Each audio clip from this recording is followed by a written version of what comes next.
Hello, good morning, good morning. Maulan na umaga na naman dito sa atin.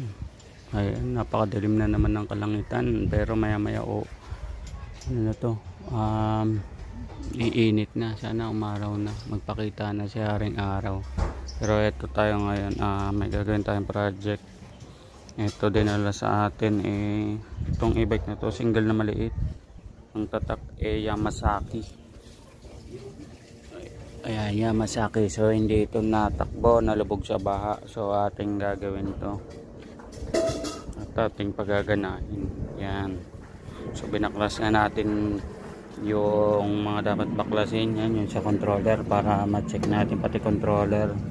Yung sa dynamo naman binaklas na rin natin. Ayan, bubuksan natin kasi hindi siya naiikot. So stuck to sa loob. Posibleng bearing, posibleng yung magnet nya.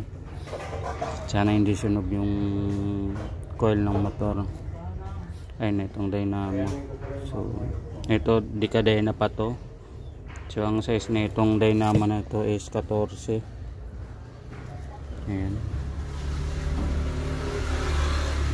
So gulong nya 14 2.50. So 14 yung pinaka dynamo nya. Ito yun pa siya, hindi kadena yun. So pero okay pa naman to. Yan, basta ganyan. Ayan, okay pa yan yung ano nya. So pwede niya pa magamit yung kadena nya. So ating binubuksan sa kasalukuyan. Ayan, so buksan ko muna para makakonsentrate ako. Wala tayong patungan ng cellphone. Stay tuned na lang ating vlog. Salamat.